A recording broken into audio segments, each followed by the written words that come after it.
Hello and welcome to episode 7 of North Sea Soundcheck, the show for the Yorkshire coast. We're your host. I'm Beth Pilling, musician and presenter. I'm Christina Jones, founder and manager of Beckview Studios. And I'm Kath Dunmines, director of Yorkshire Coast Gigs.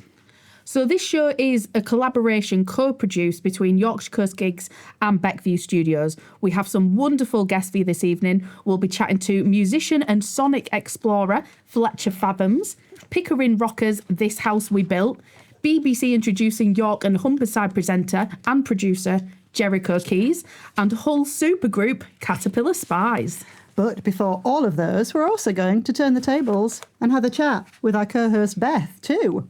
We've also got music news from around the coast. Remember that you can get in touch with us via the Yorkshire Coast Gigs website and socials with news that we may be able to feature. And if you want to talk to us about sponsoring the show and adding your name on here, on the websites and more, then drop us a line. We would love to thank our sponsors, particularly the Crescent Lounge, for providing us with some amazing food this afternoon. We're all really, really well fed. And as you might recall, last month's episode with Alex from Trousdale Hearing, he's also come on board as a sponsor for the show. So we want to welcome him very warmly to be part of this. And we also like to thank Your 360 Virtual Tours and Charlotte Middleton, the Curious Creative.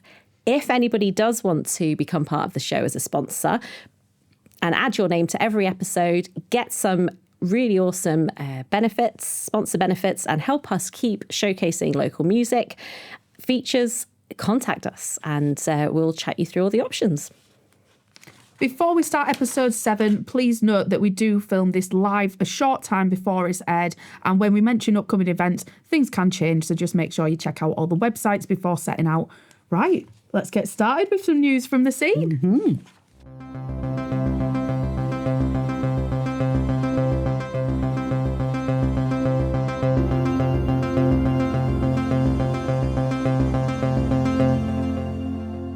Sea Soundcheck with Yorkshire Coast Gigs and Beckview Studios.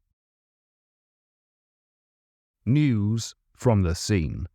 October has been another great month for local music, with industry events, announcements, new releases, and of course, some great gigs. I've been at a lot of Friday night originals nights at the Cass Club, great varieties of acts, really nice to see such regular and varied original music. And I also got to something a little different, which was Bez in conversation at the Crescent Lounge, with Panic Band playing beforehand, doing some Manchester and Oasis-style covers. Hosting that was Jericho Keys, so we'll touch more on that shortly. But just this morning, Christina, you were on the panel for the Yorkshire Music Industry Expo. What was your panel conversation about? Thank you. Yeah, it was really good. It was finding your niche within the music industry. So I actually felt like I had something that I was able to contribute to. And it was really fun. There were some really, really eager students there. Higher Rhythm is the one who put it out, who put on the whole thing, and they're doing some really fantastic work in Doncaster. So it was really, really exciting to get to see their studios and their setup and get to know them a bit better. Brilliant. Beth, you have been doing a bit of moonlighting on the whole podcast circuit up here in the in the northeast. I've been doing a bit of standing in. I have so much fun with you two. I just want to do it more and everywhere with everyone. There's the Indie Tea Talk in. I was talking to Jericho earlier. It's hidden in like a little nook of Barmston, and it is the definition of a hidden gem. It's so cute. But I just sort of do stepping in whenever the host Kitty can't make it, because she's fabulous. I love talking to her.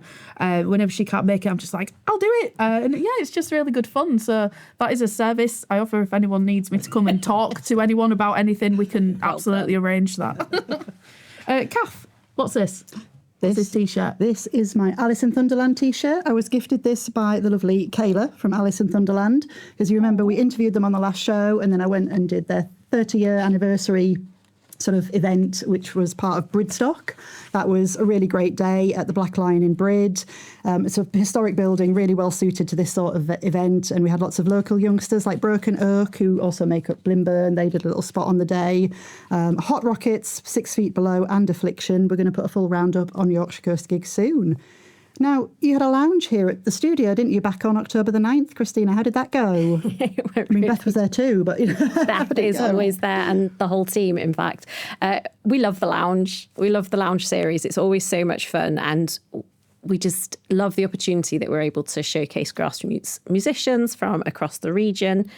We had indie group Sandra's Wedding from Goole treat us to some acoustic renditions of their tracks.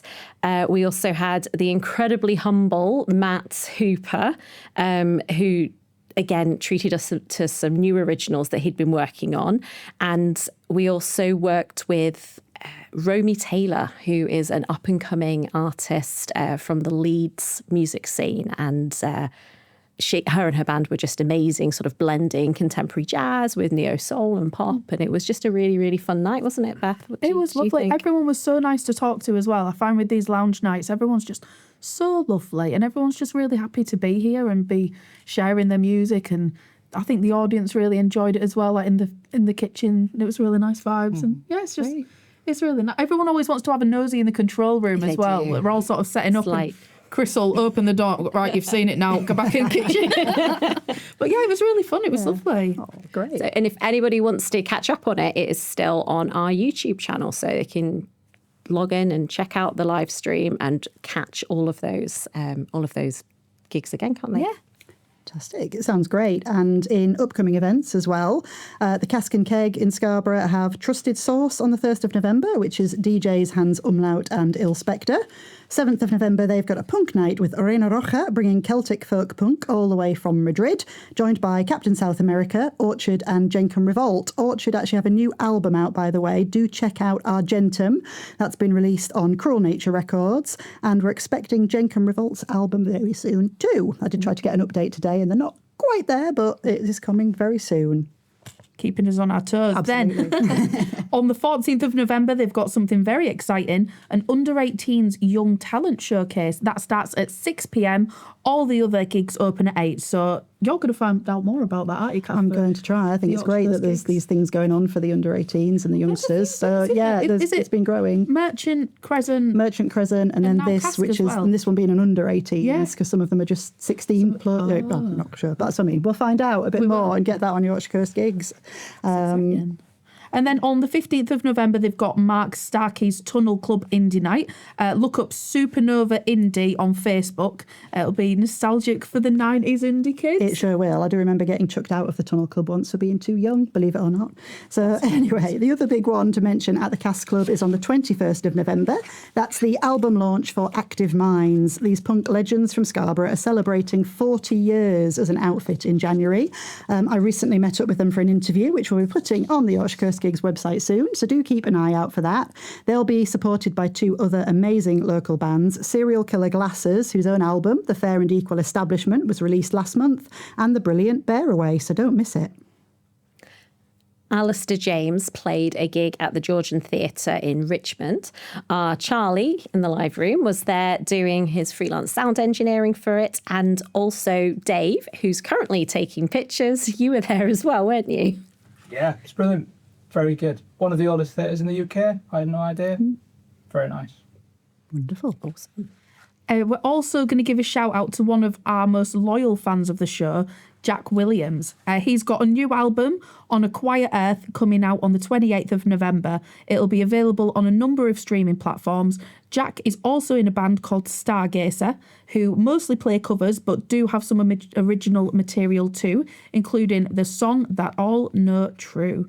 They'll be performing at the Humnaby Battle of the Bands on the 8th of November. Good luck! Some Filey Americana events this month include the Old Parcels office on Saturday the 8th, featuring Alice Howe and Freebo, then 17th of November at St Mary's Church with Alison Lupton, Shane Cook and Kyle Weymouth, which is set to feature beautiful story songs, electrifying fiddle playing and a dazzling step dance. Then it's back to the Old Parcels office on the 22nd of November for Elizabeth and Jameson, so a busy and exciting month for Americana fans. As always, check the links in the show notes for any of these events and for ticket info. Pickering rock band Rocket Smith have revealed a new 5-piece lineup, and they will be performing at Pickering Recreation Club on Friday the 28th of November. So get your tickets booked, as we predict this one will sell out. But now it's time to welcome our first guest. As you may remember, if you watched our previous episode, we have a lot of talented musical volunteers in front and behind the camera on this show. And this month, we are turning the tables on our Beth. So it's time to go straight in to Artist Chat. Artist Chat. So, Beth, a lot of people may know that as well as solo performance, you perform with your band, Beth Pilling and the Bootleggers. You've had some amazing things going on with them this year. Give us a little rundown. Yeah, we've had, it's been a unique year because we sort of said at the beginning we were going to have more of a writing year and step back from doing shows for, just get our stuff together. But we did a March Adelphi headline. That was good fun, wasn't it, Paul? That was so much fun. Thanks for having us. We played Why Not Festival, which was just mental. Really fun. It's always a treat to do those sorts of shows and go, oh, yeah, actually, this is working kind of maybe a little bit. We did MKM Stadium, which was, again, loads of fun. We did a Soundsphere session at Young Thugs, which was incredible. One of my favourite days of the year, to be fair. We just it was nice to go somewhere and have the whole day. Like, no one had to rush off to work or get back to do anything. We just had the whole day to chill, record some music, do an interview. And it was weird being on the other side of it as well. Like, us having questions asked. I don't know the answer to anything. But yeah, it's been a good year. We've had a good time, yeah. And as well as hosting North Sea Soundcheck with us, you also regularly work with us here at Beckview on the lounge sessions. You've done a number of guest host slots with other podcasts. Tell us more about that. Yeah, I mean, it is mainly North Sea Soundcheck is like my regular thing as well as the lounge as well. I'm so grateful that you keep asking me back. It's so much fun every time. Everyone's so lovely. But yeah, I do like a bit of stepping in for Indie Tea Talk. I do some open mics, hosting, stuff like that. It's an area of my career that I'd really like to grow on. So like I say, if anyone wants me to come have a chat with you about anything, I will be more than happy to do it. I enjoy that a lot. And you and your partner, Jack Robertson, have both taken a brave step recently. Talk to us about that. It's very scary. No, it's not scary. We do cover gigs and they've been doing so well that we just went, you know what, let's just leave our jobs and give it a proper good go. So hopefully that's it. I leave on the 7th, which is very exciting. Jack's been doing it for about a month now. We're setting up a duo because we both do very different music and we both have all the time, like, you do a bit of everything for everyone. And now we're really going to do a bit of everything for everyone. We're talking like Amy Winehouse, Lily Allen to Johnny Cash and Bob Dylan and just fusing this big thing together. So we've taken the jump and it's very exciting. I just hope we don't starve. Now, I don't know if you've got one in here with you, but I did see earlier you had some posters, didn't you? Oh, I put them behind there. Shall I grab one? Oh, let's see. I can reach it. It's for a fallout chair. Fallout chair. This is a I bet that poster. looked graceful. There we go. Oh, look at that. Oh.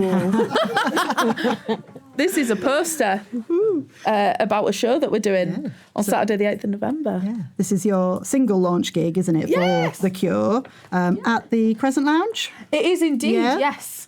Tell us a bit about what to expect from the night. It's your Scarborough debut as a It's band, our isn't Scarborough it? debut, yeah. So we're doing a free entry night just as like a welcome to Scarborough because I moved to Scarborough about 2 months ago now, so it's about time we did a bootleggers gig.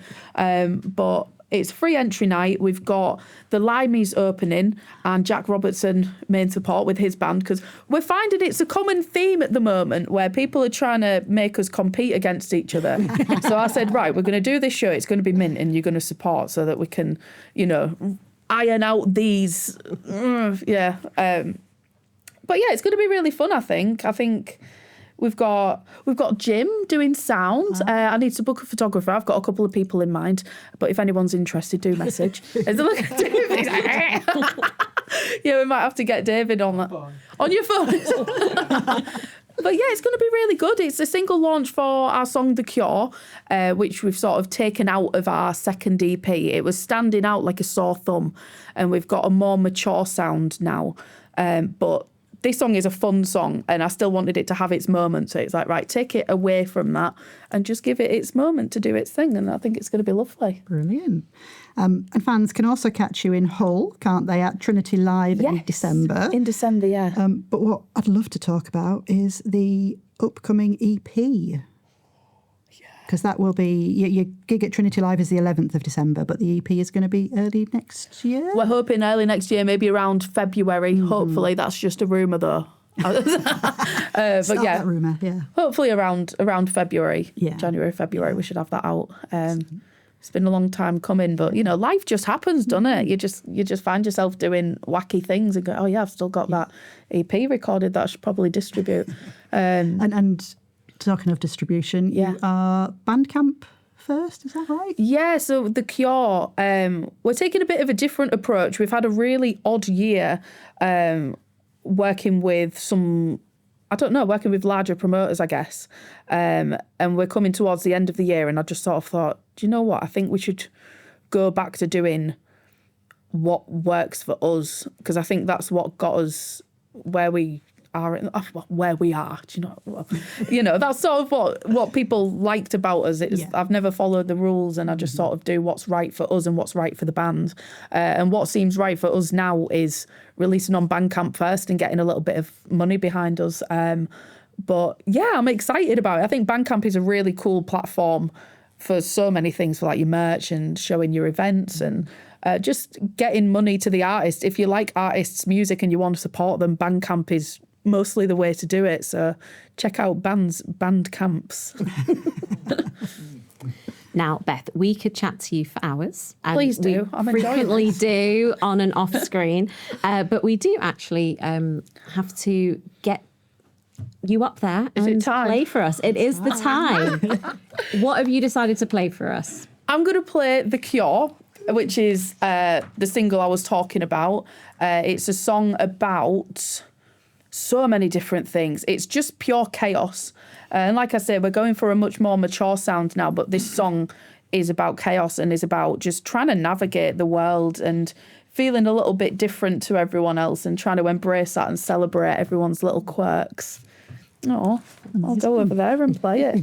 Thank you. Yeah. It's all feel new experience for you, isn't it, Beth? Moving you around the studio a bit for the sound check.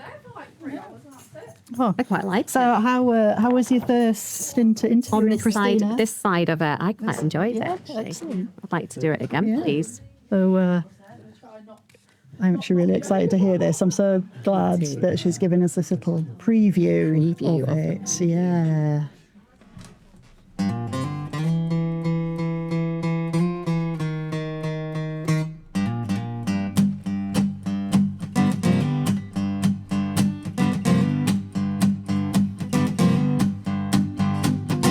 Every time I close my eyes, there's nothing in my head. Do you think that the world we're living in is slowly killing our brains? Nothing you could say could interest me, so I guess I'll walk away. And I wish that I could hold up a conversation, but I just have now to say. Whoa.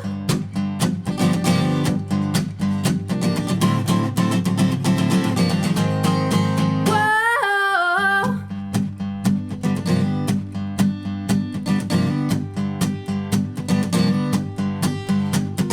Well, all the clever people, they try to find a cure, while I was painting millipedes on the other side of the door. 'Cause I do not need your opinion, no, I don't want to change. And just because I don't think like you doesn't mean that I'm insane. Whoa.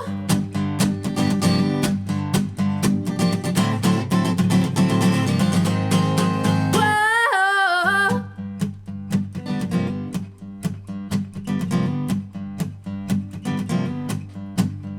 Well, I don't need the cure, no, I don't need the cure. No, I don't need the cure, no, I don't need the cure. No, I don't need the cure.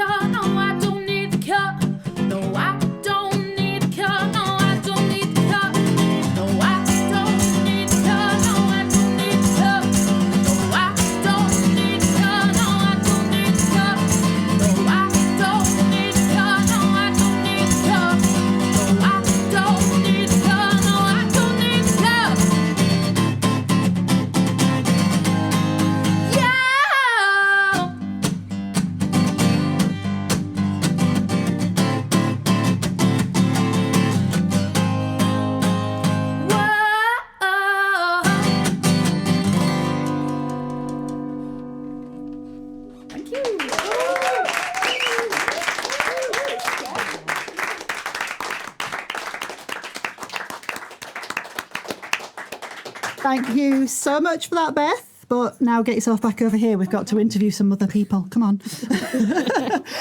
Just to give Beth a moment to catch her breath, let's have a couple of short videos showcasing, that was brilliant, thank you, by the way, showcasing the work of our next guest. Here are some videos from Fletcher Fathoms. Mind your own existence.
Artist Chat. Welcome to the show, Fletcher Fathoms. Now, we'll preface this with stating that you had a whole different life and musical career before moving to the UK. This whole musical youth and experience we aren't even going to go into today. And even more recently, you've played with a few different bands, but many folks probably know you best locally from playing with the Subgents, who formed in 2013. But you're currently on hiatus, aren't you, just due to different life and work commitments? I think we're just sort of exploring different projects, and there's 9 children we have between us, and we had a good go for about a decade. So we're kind of we're always just waiting for that reunion gig, really. So what we're focusing on today is really just the last 5 or 6 years where you've kind of assimilated yourself into the world of electronica. So I want to start with really you just putting yourself out there. You took the plunge, didn't you? And you just sent a demo to one of your heroes. Yeah, I mean, I was when I first moved to the UK, I was working on Denmark Street in London for 6 months, and I met some people there. And obviously, I've always been into industrial music, and kind of the godfathers of that is Killing Joke, which is one of my favorite bands since I was very young. And one of the members of Killing Joke is a producer called Youth, and I admired his work a lot. And he had made a dub record that encapsulated the whole band's career that really captured my imagination. And I'd always sort of wanted to dabble in that kind of sonic space. So I sent him these weird demos that I made, with minimal kit. And to my sort of surprise, he invited me to his house. And I was like, okay. But I think he sort of maybe assumed that I had a label and a budget and everything at the time, which I did not. So when I got there, it was a bit, once we get sort of established that wasn't the case, it was, just kind of, he guided me in a very, in the course of one afternoon, he kind of inspired me to just go down the road and buy my first sampler and start getting to going, Fantastic. There's a lot more to that story, but I realize we have... I was going to say, as a sort of adjunct of that, and you have brought it with you today, you actually have ended up writing at the time, Killing Joke this. Was my friend Mont was putting together... Mont was one of the biggest DJs of the 80s. He kind of brought a lot of sort of post-punk bands overseas to play in the United States for the first time. Anyway, this was his labor of love, following the band around when they reformed for about a decade. And it's a photo art book. And I was a music journalist at the time, music gear journalist. And the way I described the band, he thought, well, yeah, you're the guy to maybe add some color to the book. So we did that for 2 years, and yeah, that's how that came about. And if you want to check it out, Twilight of the Mortals on PC Press for Killing Joke fans. Yeah. And around the time you said about the journalism, you were writing kit reviews and things for Tone Tribune, weren't you? Were you working on Denmark Street and you bought your first sampler, but while you were there on Denmark Street, that led to another connection.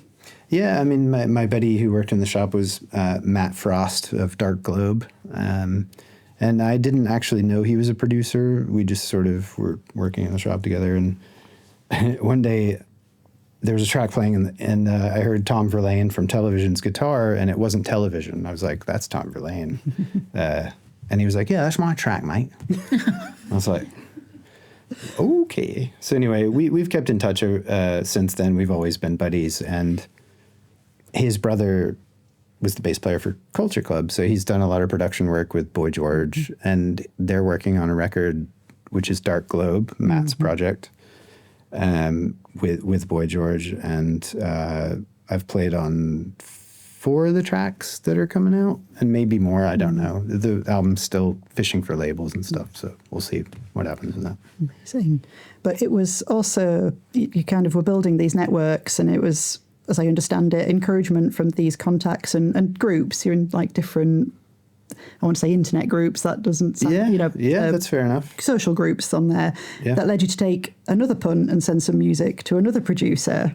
Yeah, Well, Oleg and I met. Oleg is a producer from Paris, a film composer as well. He did Human Centipede was his biggest. Right, hang on. I need to say this because we've got the Caterpillar Spies. You've mentioned the Human Centipede, and you had a millipede in your song. What's going on tonight? Ooh. This was not planned. This is funny. Complete tangent. I mean, yeah, but Oleg was a sort of to quick biog of him. He was like a big sort of techno producer from Paris in the 90s, and he became an amazing film scorer, which he still is. And he was involved in Liquid Sound Design, the label, which Youth spearheaded in the 90s. It's all very convoluted. Anyway, he heard Thundergate, which is my electronic project with Steve Wintercroft, and he was really impressed, so he signed us on to his Synetics catalog, which is kind of like a label where people shop for soundtrack stuff for films and projects. So that's how we met. And then we eventually made an EP. And we also did a licensed track to a video game, Vampire the Masquerade, as Phages, which is sort of our pseudonym for that sound, I suppose. And so, yeah, that's on if anybody plays that video game, which I've never played. I've heard of it though. There's our music, and that track actually has a long story actually, because I wrote that track when I got that first sampler I talked about. I wrote it and I sat on it for 2.5 years because it was a really deep and dark sort of techno track that explored some very unpleasant things from my past, and so I knew it would resonate if I released it, but I was kind of scared to release it, if I'm honest. It's kind of found its I right kind of place. played it privately to Oleg, and he played it for Laurent. Sorry, not Laurent. I can't remember the name now. His sort of mentor, and they decided it was this great track, but then it eventually got licensed to a video game, and my lyrics were peeled off it. And I kind of regret doing that, but in a way, I don't think I would have ever released the lyrics to that track. It lives on in a different way. Yes. So we've mentioned about working with Steve Wincroft. He does masks and art installations. That's right. And stuff Yeah, like that. Steve Wintercroft is a brilliant designer from here in Scarborough, and a brother of mine. We worked together for about a decade on Wintercroft. But we're obviously both into electronic music and art and design in general. Speaking of which, sorry, I'm just diving as well. This is one of his masks design, here, isn't it? Yeah. in miniature. Yeah. And this is his jewelry he designed for the Thundergate project. We sell artifacts from our worlds we create, if you like. That's really cool. So yeah, that project is also going to be rekindled soon. Is it recently you've reconnected with Matt at Dark Globe and you've done some work with another label is involved with? That's right. I mean, we a year and a half ago, we his project is called Smudge All Stars that he started, and it started around George Clinton from Funkadelic one day. Sort of, they did a session, and it was all day, and it yielded enough material to make dub, funk, all kinds of different tracks out of, and it kind of grew from there. So I think the first track and Matt was in on the production team that did those tracks. So the first thing I did with Smudge All Stars was just guesting on that George Clinton track. And then I started doing my own remixes and then I had access to like Lee Scratch Perry, Dennis Bovell, these incredible dub legends, Earl 16. I would have their stems raw for me to play with. And that was a lot of pressure because I'd never done a remix with those kind of names on it before. But once I got over that business and started being playful and blowing out spaces and create, the reason I love dub music so much is because there's so much freedom. You don't have to arrange all the time. You can just explore sonic space, and to do it with those kind of voices out of the Smudge project is just amazing. And then, so we did I did a couple of singles with that, and then that led to the Boy George Dark Globe project. I was just going to ask about this. Tell us about that project. Matt, it started with me remixing the first single, I believe, from what's going to be the album, which was Mind Your Own Existence. And I kind of made a post-punk dub atmosphere out of it with his incredibly rich vocals. To have Boy George's vocals isolated to play with is something else. I believe they came from Abbey Road as well, so it was like they're really rich and velvety, very little needed to do to them. But yeah, that was incredible. And so the album, I'm 4 songs deep. I've played a lot of guitar and synth since then. I don't know if I'll do any more remixes on that one, but I probably will. Yeah, so. It's been great being able to see on some of the videos you've sent us, you actually doing that live. It kind of helped me understand more about what it is you're doing as well, to see that. Yeah. We're going to have to wrap it up there, but there are so many other projects. Yeah. I know we chatted for about an hour, didn't we, actually going through all the different things. So you've been working with like Sheffield producer Celt Islam. Celt Islam I'm heavily involved with. He's an amazing cyberpunk producer. Yeah. I know you touched on Icon, Cleopatra Records. Just very quickly, tell us about that, because I know that was a big one for you. Icon's a big one. Icon's a sort of like post-punk goth outfit from Australia, and their new album's coming out on Cleopatra Records, which I've been listening to Cleopatra Records since I was a kid. And he found me on YouTube and just we clicked, and he sent me demos, and we're 4 songs deep. I think 4 songs deep again. So it's amazing. That'll be on Cleopatra in the coming months. Great. Thank you so much for coming on and talking to us about that. We will. Obviously, Fletcher's involved in so many things. It's like a web of different projects, but links for all of the music, if dub and industrial and all that is your thing, we're going to put all the links to everything in the show notes. So after this, we're going to have a little bit more news from the scene after we've seen 2 more short sections from Fletcher. The first will showcase one of the Thundergate sets, and then your work with Celt Islam. Thank you so much. Thank you guys for having me.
news from the scene. Whitby-based goth band Western Ra held a launch party for their new album with an event in Leeds in early October. The album, called Burn Me Once, comes out on Bonfire Night with their single Time available to listen now on all major streaming platforms. Brid on the Map at Stirling Castle on Friday the 21st of November will feature returning favourites Slacker and Shindig with support from punk rock quartet Socket making their Bridlington debut. They've been well received at events like the Scarborough Sixth Form Showcase and Scarborough Extreme, so check them out, it's a banging lineup.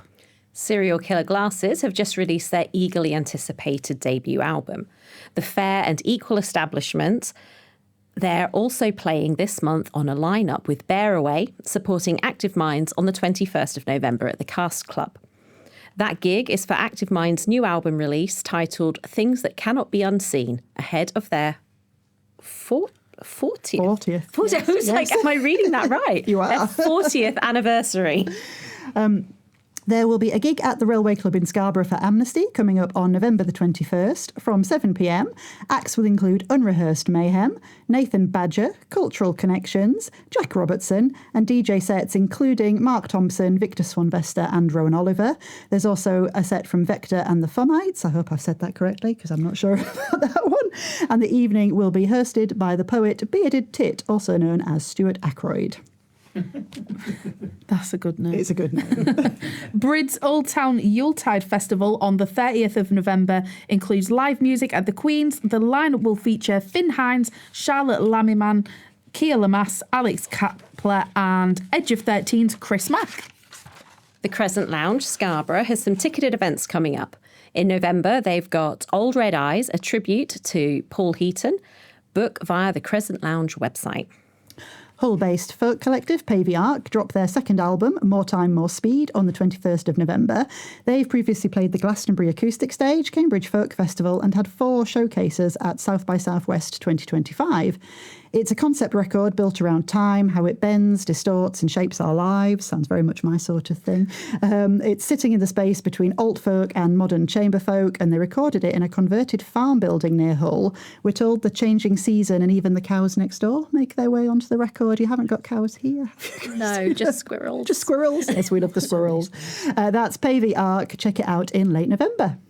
Bridlington singer-songwriter and performer Becky Arundel will be making a rare hometown appearance at the Stirling Castle on the 14th of November with a selection of stripped-back originals and covers.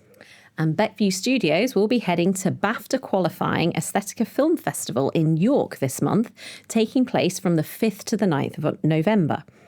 The studio will be appearing at the Gold Hall, York, as part of the UNESCO City of Media Arts Expo, alongside 40 pioneering businesses in film, sound, XR, publishing and design. So if you're over in York, come down and say hi to us there.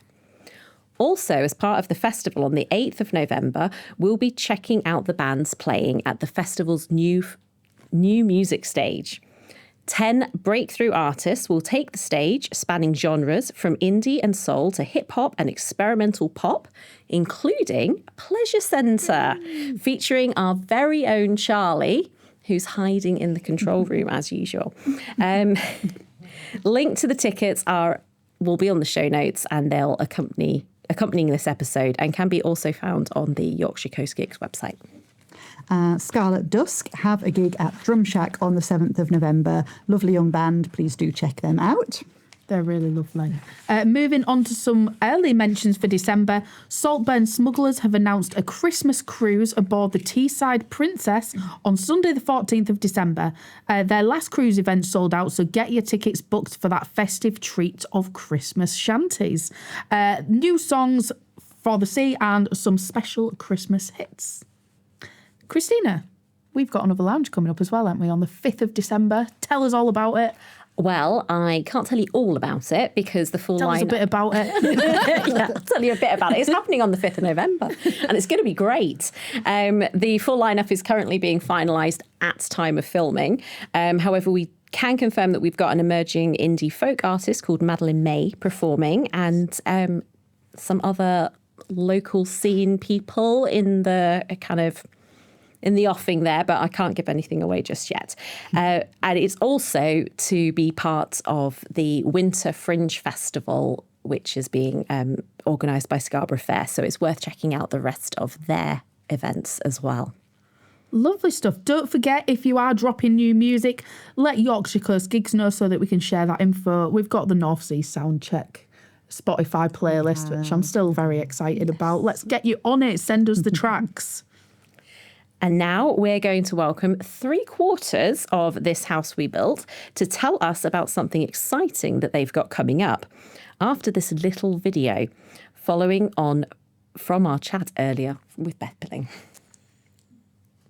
Hi, it's Beth from North Sea Soundcheck. I'm just at the beautiful Crescent Lounge here in sunny Scarborough. I've brought some posters down with me because my band, the Bootleggers, so that's us, Beth Pilling, the Bootleggers, we're here on Saturday the 8th of November. It is a free entry night as a release show for our upcoming single, The Cure, which I'll be playing later if I haven't already played it.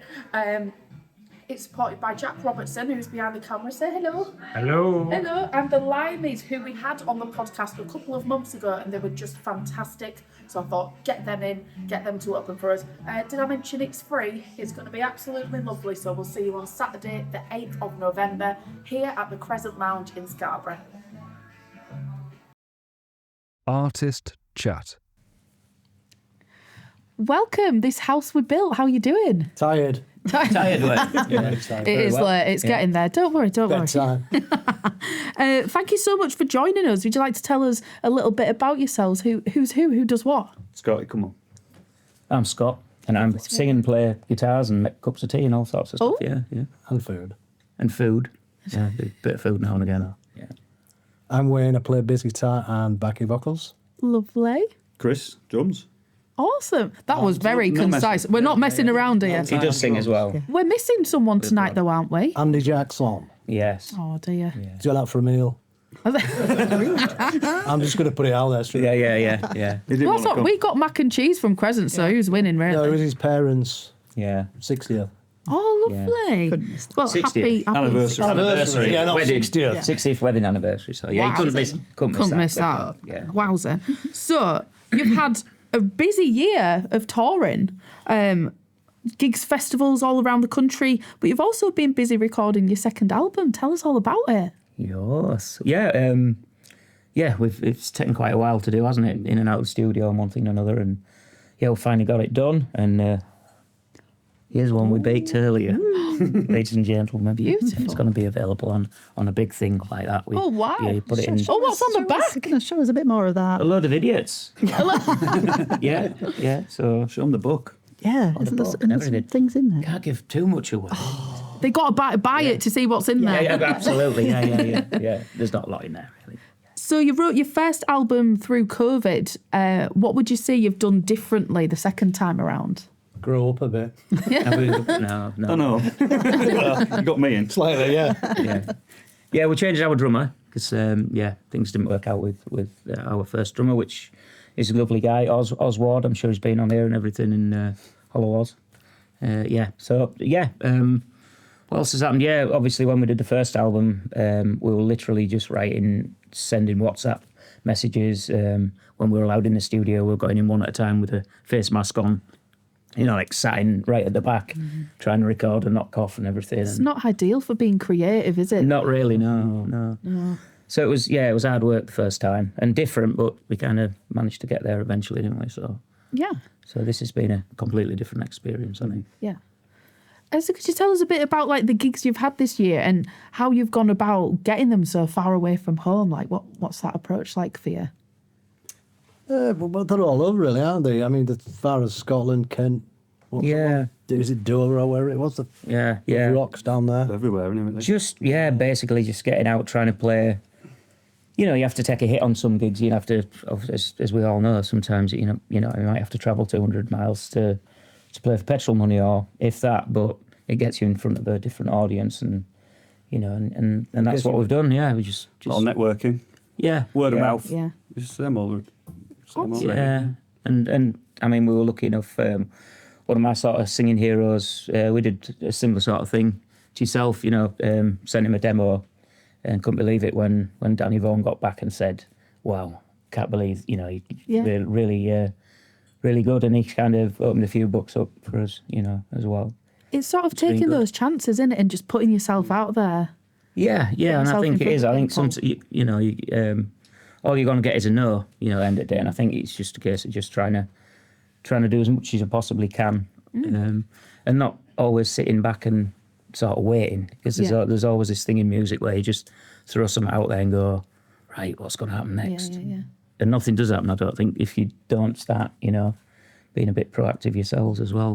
But yeah. Absolutely. Yeah, and then he was good enough to sing on. He did part vocals on You're the Voice, didn't he? That's right, yeah. So we did a yeah. cover of John Farnham, was it? Yeah. You're the Voice, which we never really released as such, did we? But No, The biggest track on Spotify, isn't yeah, it's got 3 views. yeah. it? Just shows people prefer other people's songs to ours. Yeah, that's right, yeah. Oh dear. So you're playing Whitby Rocks on the 7th of November alongside some other great bands, and you have your annual homecoming gig at Pickering War Memorial Hall on the 22nd of November. What can we expect from that one? Some great bands on it, isn't there? There is, yeah. Not all, but No. some other good bands playing. Turning up. Yeah, I mean, I think the homecoming thing's been, we've done it, this is the 3rd year, and when we've been playing throughout the year through festivals and things, you obviously meet a lot of bands, and the idea is every year we've kind of, run the bands who we've met, who we've liked and got along with and everything, and said, are you interested in coming to Pickering to play this? And so, we've got some really cool bands this year, haven't we? And it's one of those things that people have sort of said, well, I've been to 2 now, I'm coming to this next one, and so it's normally a sellout, which is great as well, Yeah. Oh, amazing. vibes. And I think you said you've got to get there early with a 4-band lineup, isn't it? Yeah, So, that's right, yeah. Primer, She Burns Red, and the Tom Kilner Band. Is That's right, yeah. Fantastic. I'd love to hear just quickly about some of the stories from your gigs, because Scotty, you were talking to me about a few of these. You mentioned Made of Stone. Tell me about that one.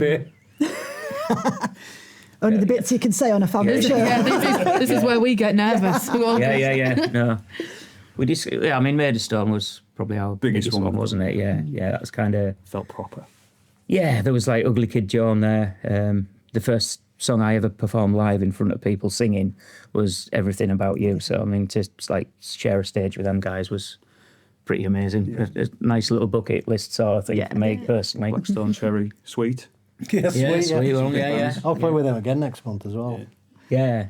So yeah, that was incredible. So like going all the way down to Kent and then seeing it fill up in front of the stage before we came on, and there's quite a few of our shirts out there, and as we were playing, there's people out there singing our songs, and you're thinking, yeah, that's the power of the internet. We all say like sometimes how pants it is the music industry and that, but then at least that gets your music out there, doesn't it? So. And speaking of pants, tell us about what happened in Dorset. Was it Andy? Yeah. You blew his pants off. Just blew his pants clean off, didn't he? He did. Live on stage. On stage in front of 2,000 people. Yeah. Is that why he hasn't come tonight? It never is, yeah. He's never coming out again. Yeah, bless him. I think There's a stress on, wasn't there? we were having a few technical hiccups, and trying to, when at these festivals you don't get a long turnover, and he's, you can see his vein sort of punching out of his neck and what have you, and I think he bent down to plug something in and took the edge off everything, didn't it? After yeah, it was brilliant. Yeah, Nothing it was mattered just like so I think he was a bit nipped up, and when you do that, the old the hero shot off the drum kit on the stage, and he had to turn around, But yeah, Oh, good fun, isn't it? Yeah. Wonderful. Finally, Scott, I know you're a founding member of Pickering Rocks, and I'd just love to touch on that. I know you've taken a bit of a step back at the moment because obviously the band is sort of taking over a lot of your time. But just for anyone who isn't really familiar with the idea and ethos behind Pickering Rocks, do you want to tell us a little bit about it? Yeah. I'm a Pickering lad. I've been all my life kind of thing, and there's always been a really, really vibrant sort of music scene in Pickering. When we actually started the Pickering Rocks thing, myself and Andy Warren are out at Rocket Smith, and Alyssa Doe, who managed the wine bar at the time. We figured, right, let's have a count up of how many actual bands there is local to Pickering, and we got to 28. It was like, wow, So the idea was, right, let's try and do like a street party once a year. We'll call it Pickering Rocks, big stage, and try and get it, try and get it going. And COVID hit, so that finished that. Loads and loads of red tape about how you seal the, how you seal the marketplace off. You can't do this, you can't do that. So it took a good 2.5, 3 years to sort of do, and I was about tearing my hair out. I left the thing at one point, just said I've had enough, and then and then it finally got off the ground. Vanessa, one of the girls on the team, she was like, we've got it, so well done, Vanessa. Yeah, and they are brilliant events. I mean, it's like, I don't know if you've been to one, Beth, but it's like the whole of Pickering sort of High Street all the way down, isn't it? Wow. And just full, and you've got rides for the kids and everything as well. It's a free day as well, so all the bands, it costs nigh on sort of 20 grand to put on, which is, so obviously, like, the musicians are kind of getting there and sort of do it a bit for nothing, but we sort of say, well, to play on that main stage, there might be 2,000 or 3,000 people down the marketplace, which is insane. And eventually, I think what we want to try and do is grow it so that there's another stage.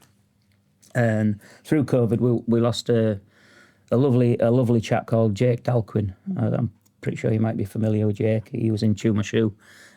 So we said it wouldn't be amazing as it grows, have a stage for Jake eventually, at the other side of the marketplace. Yeah. So hopefully that'll be, possibly, eventually that's where it might go. So yeah. Fantastic.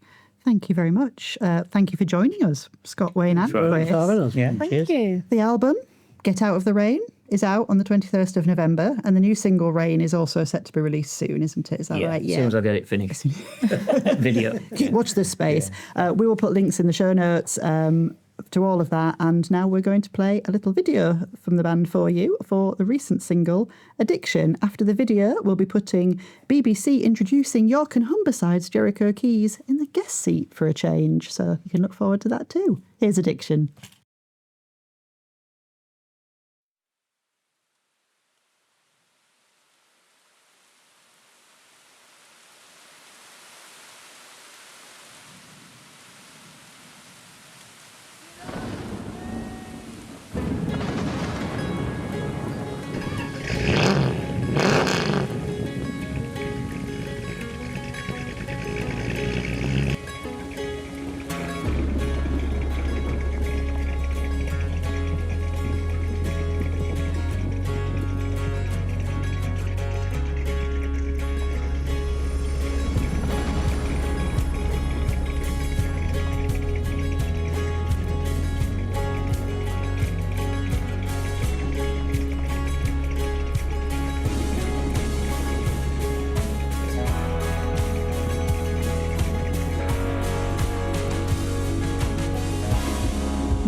Surround Sounds. Welcome, Jericho. How are you? Beth, Kath, very well. How are you? Good, thank you. It's lovely to have you on. Thanks for inviting me. Of course, sir. Right into the nitty gritty. You are a presenter and producer for BBC Introducing, covering York and Humberside areas. So a lot of our viewers will know you well and will listen regularly to that on a Thursday evening. It's a week's work, isn't it? Like sort of putting on a show like that. So take us through what a week looks like for you. Yeah, it is really, because as soon as the show ends, I'm already thinking about the next one. And I'm constantly listening to the tracks that are submitted or looking what's going on locally at gigs or concerts or tours that come into town, and then constantly just fine-tuning that show so it has a really succinct way of rolling. So when you're listening to it on the radio, you're going through sort of different moods and different textures, which I think is really important because you don't want all the same thing. You know, my tastes are very eclectic and very eccentric, so I like to go through different things. So I'm constantly changing the running order, the ideas in which you present the show. So yeah, it's like a week's work because you get sent music every single day, and I couldn't spend one day listening to it and then one day presenting it because I wouldn't have enough time. Yeah. So I spend all my time listening and replying to stuff and hounding people to send me music as well, because ridiculously there is artists out there making some great music but don't do anything with it. So I try and say, right, like you've written these songs, people need to hear them, so send them to us. So I'm constantly fine-tuning it until we go live on a Saturday night, 8 o'clock. Yeah. Is it, we were saying earlier, it's like, we make last-minute changes right up to that, like, right, okay, we're on now. Like, is it the same? Oh, yeah, it changes in between songs and stuff like that. Like, I can change it while I'm doing a link as well. Like, I've come out of a song and I feel that the next song should be on a similar path or completely different, and I could be moving it as I'm speaking and changing and dropping things as well. Some things can come in during the show and I think, oh, actually, that's a stronger song than what we've already got, and that other song can wait until next week, but I'm desperate to show this song. So yeah, it's very interchangeable. As soon as we start, nothing's set in stone. I mean, it can change and everything isn't scripted, so it can go anywhere and hopefully it gets a destination it's meant to get to, but sometimes it can crash into a wall, you know what I mean? But not too many times, hopefully. Keeps you on your toes. Yeah, absolutely. And of course, you're originally from Whitby and then you studied journalism at Teesside University. Where along that journey did you sort of fall in love with music and think, this is what I want to do? Well before going to university and well before I discovered radio, music has been a constant for me, like so many people you've spoken to here since I was born, essentially. I was brought up in a very musical household, very musical family. My gran was in variety shows and she used to put shows on, and then she'd constantly listen to music like ABBA, Rod Stewart and Neil Diamond. Yeah. And I was like my nan's a lot. And then my mum, big new romantic, so she was constantly listening to like Duran Duran, and then she went to Fleetwood Mac and Counting Crows and Madness. Yeah. So I was constantly surrounded by great music. I wasn't being shown bad music or having to listen to music that was written for my age group. I was very much, I feel in hindsight, I was very much like, had a very good music education. Yeah. And then throughout my teens, I fell in love with, like many people my age, the Arctic Monkeys. But before that, I was living at my mum's. I must have been 14. I was watching a programme on Channel 4 that they used to do 100 Greatest Bands of All Time.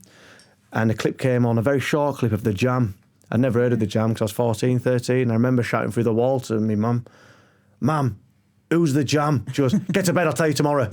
And then when she told me tomorrow, I was straight down to Woolworths to buy the CD, and I was listening to it on my way to play Sunday League football on my CD Walkman and fell in love with them. So yeah, it was that. And then after that just comes an obsession, and you're finding things online and going to gigs and talking to your mates, talking a glass eye to sleep in pubs and at venues, finding about new bands. And I mean, it doesn't look like it's letting off anytime soon. I'm still as obsessed now, but even more so now as I was as a young lad in short trousers. So it's awesome stuff. So how did the job at BBC Introducing come about? Well, yeah, as you mentioned, I went to university to do journalism, which was my route. Everyone's route's different, you know what I mean? I couldn't comment for everybody who gets into that sort of industry. Mine was, I think, the traditional sort of route. So when I left college, I got through it by the skin of my teeth. I had no aspirations or desire to want a further education. I hated school all the way through. I hated, the education system, being told what to do, where to be at what time, deadlines about homework. And then I thought, right, I'll get a trade. And then I realised very quickly after about 3 days that I wasn't built for being a tradesman. I tried to do roofing and I'm scared of heights, so that didn't work out very well. That's a bold choice. Yeah, and then I thought, with the UCAS points that I had, which I didn't have many, like I really did get through it skin in my teeth. I thought, what could I do? And there was a journalism course that started like the following week at Teesside University. And I didn't go through the usual route of applying. I just rang and said, look, got these points. I've got an interest in journalism and English. Is there a way I could start? And the fella called Mark Parry, I still remember his name. He said, yeah, you can come on Tuesday. And started like that. So when I graduated, I still didn't have any idea what I wanted to do, because that degree that I did in journalism was predominantly for print journalism. And then I quickly realised I can't really spell very well. So it's just like obstacle after obstacle, that's isn't it? my life, Beth. Obstacle after obstacle. And then I realised I couldn't spell very well, but I could chat a bit. And I can very convincing and trying to get my mates to go to gigs and such like and listen to bands, which is difficult. You know, they're not as passionate or as enthused by it as I am. And I thought, right, that's what I'm going to do. That's what I'm going to give a go. And I read 2 books while I was at university. One was the John Peel autobiography, and another one was by Andy Kershaw, another former Radio 1 DJ and investigative journalist. And I thought, that's what I want to do. So when I left university after a year of being on the dole and applying for everything and emailing everybody and getting told to sling my hook, I got to shadow a couple of introducing shows, one being in Hull with Alan Raw, the other being introducing, which was Jenny Ells at the time. And Jenny was really good to me. She kept saying, oh, come and shadow my show, come shadow my show. And very quickly after that, she said, oh, I'm leaving. And I thought, well, that's my way out, because nobody knows me. I was just going in on a night. And then she was, why don't you put a demo in? Because looking for somebody. I thought, well, what's the point? Like, nobody knows me. I've never done any professional radio. I've done hospital radio. I tried to do radio at university, and they said no. They wouldn't let us do it. Fools. Exactly. And then I put it in, and then so very bizarrely, they must have heard something in me, very raw, I think, maybe authentic to the area. They said, yeah, we'll give you a shot, and I've been there 13 years. Wow. Awesome stuff. So a lot of our viewers at home are upcoming musicians. So I wanted to ask a question for them about when you're going through all these submissions, what about a particular song sort of makes you go, yeah, I'm going to play that one? Or what are you looking for when you're building the play? Do you know what I mean? Yeah, because music comes all different shapes and sizes. Yeah. For me, I think the tunes have got to evoke some sort of emotion when you're listening to it, whether that makes you upset or makes you want to go out, maybe you want to go out for 3 days, or you want to just sit in an allotment and just relax. Something that makes you feel something. That's what I'm listening for. And the song's got to be good. You know what I mean? I know that's so obvious to say, and people go, yeah, well, obviously, but you'd be surprised at how many songs you get some that aren't up to the standard that you're playing on the show. And I mentioned to Kath before, like, I'll say to artists, if they're not getting played on the show, have you listened to the show? And if they say no, I say, well, that's the standard that you've got to reach, or that's the standard that we're playing, because the county is so blessed with so many amazing artists. We only play the best. Like, there's no sympathy players. You know what I mean? You only get one shot. People's listening to the radio habits are very, very minuscule. You know, you just flick it off like that. So you've got to keep people's attention. So that's what I'm looking for. Songs that evoke an emotion. Some with the lyrics are actually saying something as well. You know, I don't want to hear songs like "The Cat Sat on the Mat." I've heard it. You know, so that's what I'm thinking. Well-produced songs, authentic, raw, personable. Just songs that have an emotion. Really, that's the main thing for me. Yeah. Fantastic. I love hearing about that tenacity you had starting out, that drive to sort of graft and develop and keep going.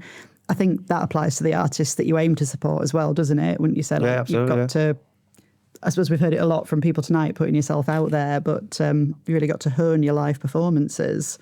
You said something when we were chatting before about beauty in the climb, and I loved that phrase. Could you just elaborate a bit more on what you think artists should be kind of doing to get there? Yeah, I think there's no shame of doing those pub circuits, or the toilet circuits people call it, and working your way up, because then you appreciate that graft.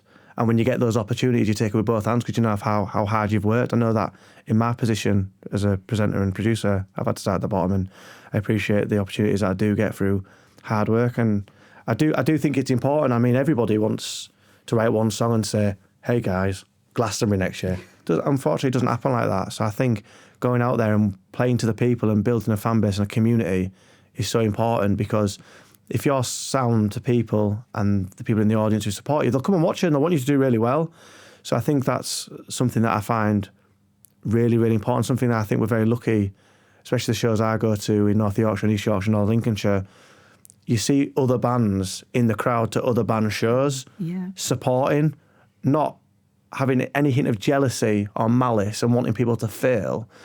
You know, I might have mentioned you, Kath, that when, but this is a very big thing though, like when Chedo Raka supported Coldplay in Hull, I went on social media and I saw hundreds of other artists from Hull, East Yorkshire, North Lincolnshire post on their stories, go on Chedo. Now you can imagine other artists would think, well, why didn't we get the opportunity? That's just the way it is. But they were so happy for another local person to get an opportunity. I think it speaks volumes of people's character when they can be happy for other people, but also have the ambition for themselves. Absolutely. And I'd love to know as well, with like your years of experience working closely with performers as they emerge and grow, what qualities do you kind of feel you see in common among the ones that do really kind of progress, that go on to, I would say, make it? Not everybody makes it, but you know. And make it means so many different things to so many different people as well. But that was one of the things, being part of the community and supporting people, and then they want to support you. But from a radio point of view, I think it's engaging in the show that you want to be played on. Have an idea who's actually presenting it and producing it, first and foremost, because I think that's an insult when someone says, are you still presenting the show? Well, I've been for 13 years, so yeah, put it on, you'll see. Engage in the show and making it... I've used this analogy quite a lot, and I don't know if I'm... using it too often, but if you're a footballer and you want to score a goal, the hard graft is running down the pitch and scoring the goal. When you've scored, you celebrate and run off. Yeah. The hard graft of an artist of wanting to get played on the radio, you've recorded, you've uploaded it, you get played, and then silence.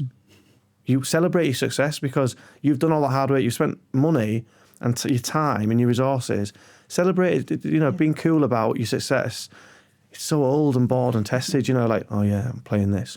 Be happy and be proud of yourself. So I think that is a massive thing for me, engaging in the show and also shouting about your achievements, because you wanted to get played. Yeah. You've been played. You've achieved it. Yeah. So I think for me, there's a couple of things that I've thought of late that I think would be useful. Brilliant.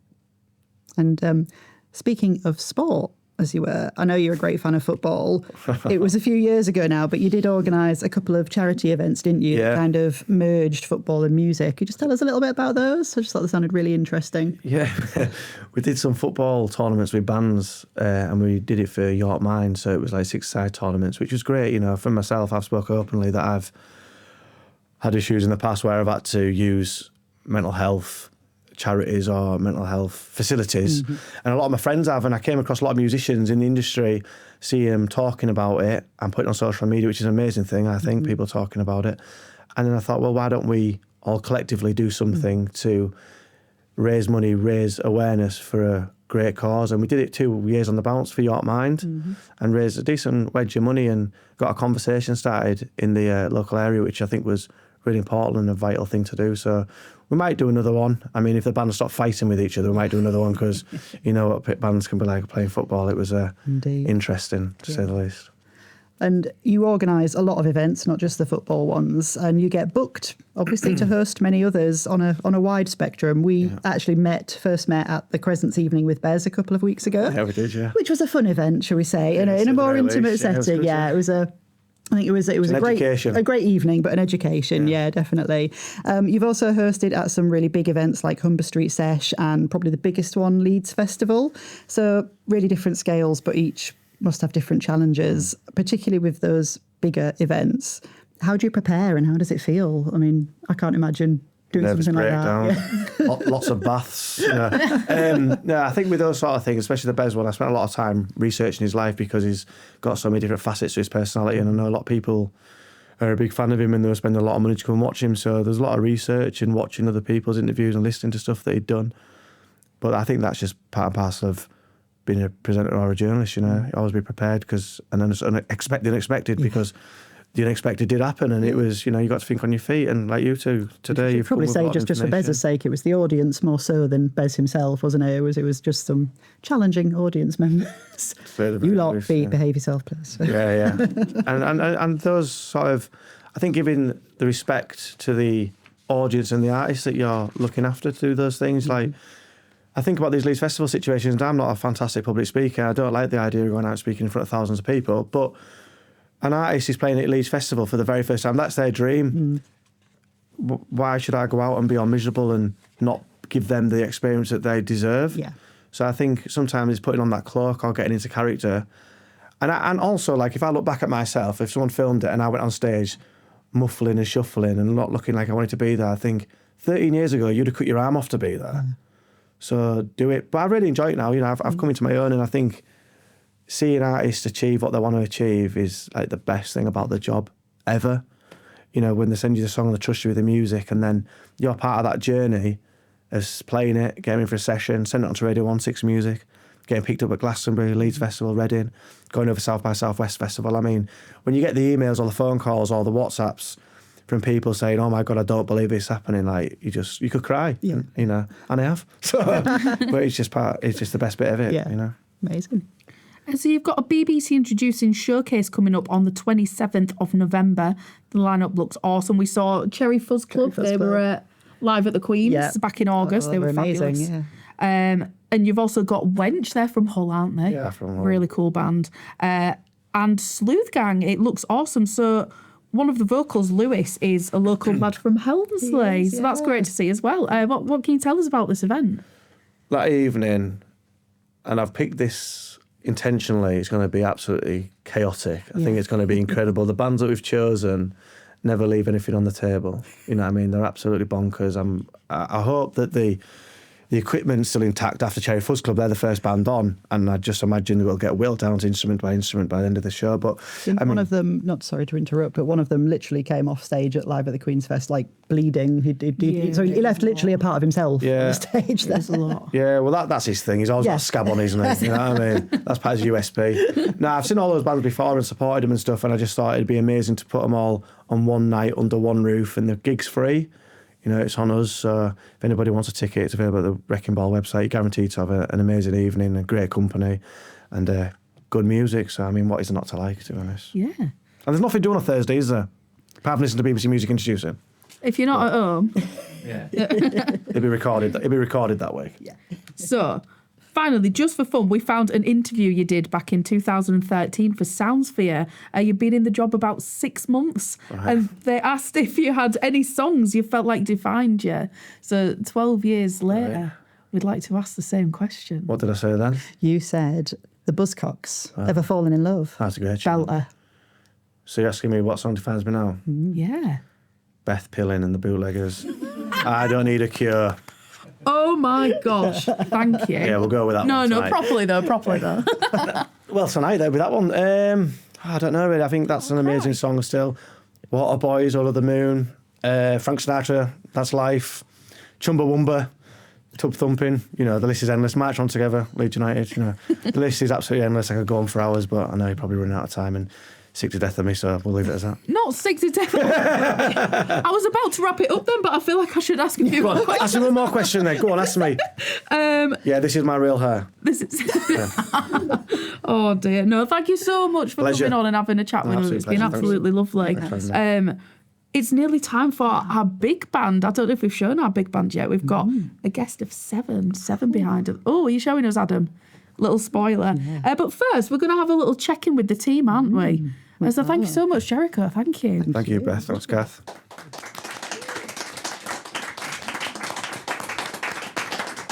Right, who should we start with? Are you ready, Adam? Yeah. Let's go for Dave. Are you up, Dave? This is Dave. Dave's been taking photos this evening. How are you? I'm very well, thank you. You're very well. You look very comfortable. Sitting down on the job. Do you have a cushion? No. Oh. I'm a person. Are you okay? Yeah. Okay. Who's next? Who are we coming to? Oh, should we go to the control room? Should. Who's in here? No, I can't actually see from here. Chris, Charlie, James. Is that everyone in there? That's everyone in there. Oh, wow. Memorise this. How are you doing in there? Give us a thumbs up. Having a nice evening? Fabulous. Should we go to the rest of our guests? Yeah. We mustn't forget Adam, though, as well. We must. Oh, Adam, while you're over there, before I forget, can you hop in front of one of the cameras and give us a wave? This is Adam. Adam makes all the things look really cool. We've got this house we built. Are you having a good evening? Absolutely. Not falling asleep. We're still all nice and awake, having a fab time. Yeah. Just melting that macaroni cheese that I ate. Slowing down. Fletcher, how are you doing? I'm alright, I'm just down here. You all right? Fabulous. Christina, how are you? I'm I'm good. I'm always good. Brilliant stuff. How many more of this gin, by the way? Oh, that's very good. Oh, should we chat to Caterpillar Spies? I think it's about time that we met the Spies, isn't Let's it? do it. Artist Chat. Caterpillar Spies, welcome to the show. I need to know, Caterpillar Spies, spies who snoop on tiny insects or caterpillars that work for the Secret Service? Please tell me how you picked that name. I would say we're spies on life. I like it. The band name came from a song that I wrote in a previous band. And this is a habit that I've adopted over the years. So the last band was called Heroes of the Mexican Independence Movement. Hotman for short, which sounds like something filthy on the internet. Fantastic. So, could you each tell us, because there's so many of you, please tell us your name and what you play. Shall we start at the drum end? I'm Carl, I'm the drummer. I'm Leah. I'm the bassist. I'm Vicky, and today I'm on tambourine. But sometimes I play melodica. I have the letters written on, just in case. And glockenspiel. Tiny bit of vocal as well. Hello, I'm Paul. I play the guitar and sing. I'm Evie. Today, just flute, but usually I also do glockenspiel, recorder, and tap shoes. Hi, I'm Sarah. I play the violin and piano. I'm Liz, and I play the cello and I sing as well. Amazing stuff. So we used the moniker supergroup because you've mostly all been in bands around Hull for years, but there's some new faces too. So tell us about how this band actually came together. You sent me a text. I did, yeah. One summer evening. Easy. Yeah. Last summer evening. Yeah, I was like, what are you doing? What are we doing? Not I was much. Like, I'm not doing much. What are you? Do you want to be in a band? Go on then. Yeah. And then with that, everybody just jumped on, and before we knew it, there were 7 of us. So it wasn't meant to be 7, it was meant to be 3 or 4. I think it started off with the idea was like we need to do something just completely opposite to what we had been doing in previous bands. Yeah. We want to do something quiet, want to do something slow and lo-fi, and it's become ornate and orchestral as we just kind of kept going. Yeah. And it's been great. We weren't quite sure what we were doing. We couldn't figure out these things. Still are. Still are. Yeah. It's been great. I must say, when I saw the original Facebook post, put up a little photo of you all, I was like, oh, look at them all! Look at them all! It's very exciting to see like the all the different instruments and all the different faces as well. It was like, oh, this is going to be something a bit special and a bit different, I think. So We've known each other through the scene for through different things as well. So it's not like it's all fresh faces and stuff. Yeah. But it's also nice to get to know each other a bit more through yeah. doing crazy music stuff, which is nice. I first met Carl about 20 odd years ago in our first band, well, my first band. And then Vicky played in Chubby Man, which was an old band. A lockdown band. A lockdown When you could have band. 6 people in a room. Yeah. So when I first, you bought me melodica, didn't you? I did for your birthday. Lydia's been in 100 bands, including The Terrific Life. Evie's been in a million bands, including Stuka, and you're playing with Tamisha right now. Sarah is in a band called Free Action, who toured with the House Martins back in the day. That's how old we all are. And then Lizzie was in Candid Faces previously, and you're doing bits and pieces with other people. So yeah. Some of us know what we're doing. It's lots of nice familiar faces in a new format. It's very exciting. I can't wait to hear you play. And you've had a busy first year, from touring to festivals. Tell us about some of your favourite gigs so far. What we saying? What it's York Arts Bar. Yeah, York. Yeah. That was really good. It was a festival, 3-day festival. And we went on the Sunday. On a barge. On a barge. It was beautiful. Yeah. Festival Bulbous was quite a good one. Bulbous Festival. Norwich. Yeah. Norwich, but we weren't all there, Sheffield so it wasn't Hatch. quite the same. Shout out. Yeah. Squeezed in there. The tiniest spot that we've ever been in. It was great. Yeah. We got really sunburnt in Oxford. That was good. The worst one. We're going to talk about Northern Geeks here. Beat Harder. Beat Harder Festival. That was good. Yeah. We can't tell you too much about that one. I can't remember. That got a bit heavy. That's amazing. I know. So we often talk on the show about like the general, it sounds so boring, but like the general logistics of being in a band and getting everyone in the same place at the same time. How do you do that with 7 of you? Like, how often do you practice? And you don't. Just sort of get to the gig and go, let's do this. It's kind of, sometimes we'll arrange to do a small practice with 3 or 4 of us to nail each other's parts, sort of thing, or our own parts. And then we'll get the gang together for a full practice, maybe once every, maybe 4 or 5 weeks, just when it's practical. It's quite, I mean, it's a bit like today, really, tonight. We've not practiced for tonight. So we're a bit like, we kind of live on the edge. So the songs are real gentle, but inside we're absolutely nutcases.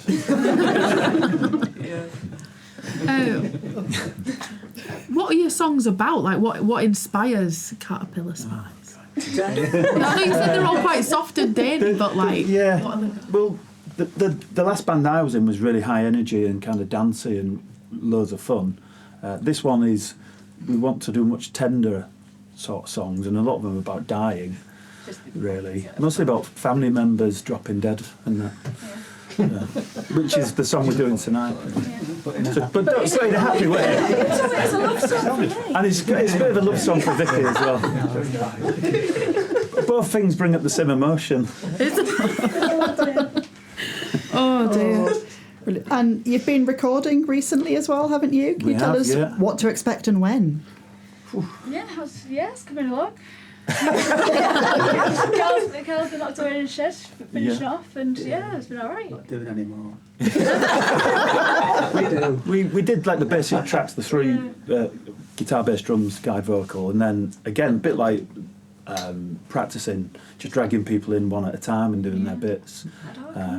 Sounding really good, and we've got some really great mixes, and I think we're maybe looking towards the spring to put some tunes out, and probably on our own DIY label, and then do some shows.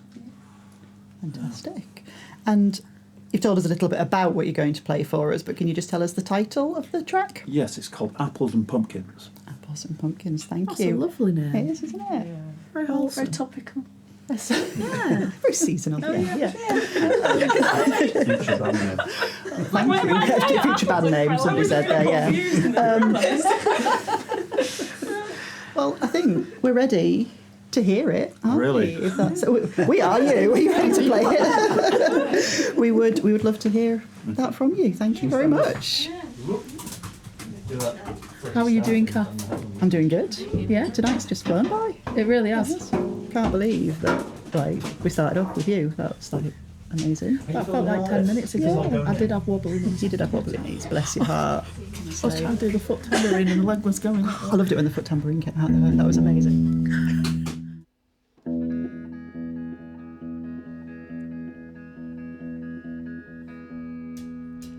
Small acts of kindness that I won't forget. You filled up my tummy and put me to bed.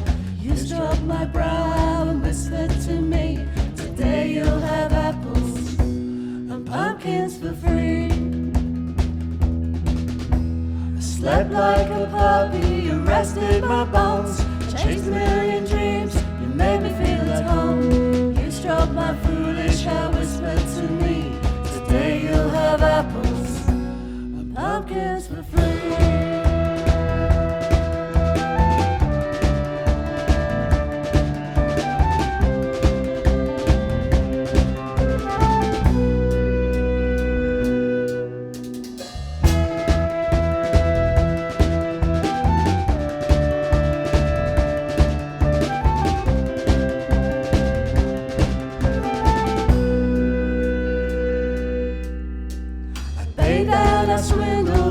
Bubble ways.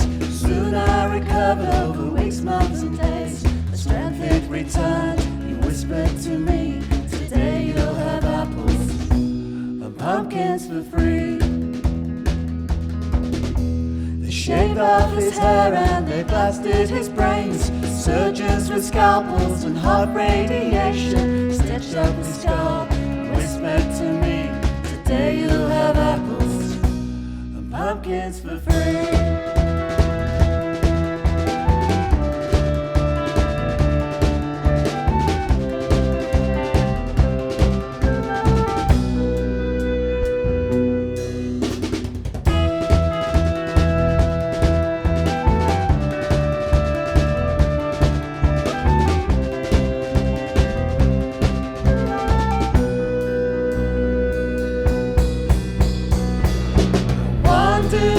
the orchard in my open gown, exposed all my grief. My father was down, quiet room where truths they were told. Today you'll have apples and pumpkins for free.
That was just gorgeous, wasn't it? lovely. It's Thank amazing. you. Thank you so much. Oh, wow. Thank you to you, Caterpillar Spies, for that. That was amazing. Thank you to our bumper number of guests tonight. We've had more people in this studio for North Sea Soundcheck than we ever have before. So thank you, Jericho Keys, Fletcher Fathoms, This House We Built, Thank you. Caterpillar Spies, and of course our own Beth Pilling. Thank you. Thank you, Beth. Thank you. Thank you. And plus a huge thank you to our team, Adam Jackson, Charlie Hunter, James Agar, Yorkshire Coast Gigs, Dave doing photos, and of course Chris Jones running the show, Cafton Minds, and Christina Jones as well. Thank you very much. Very much. Also, not forgetting our sponsors, the Crescent Lounge, Trousdale Hearing Care, Your 360 Virtual Tours, and Charlotte Middleton, The Curious Creative. Just a reminder to share the show, like and subscribe, check out the show notes on Yorkshire Coast Gigs, and get in touch. We love to hear from you. Thank you for tuning in to episode 7 of North Sea Soundcheck, the music show for the Yorkshire Coast. So I'll do a little wave. Bye. Bye. Bye. Are we on Adam's camera? Bye. Thank you, Beth.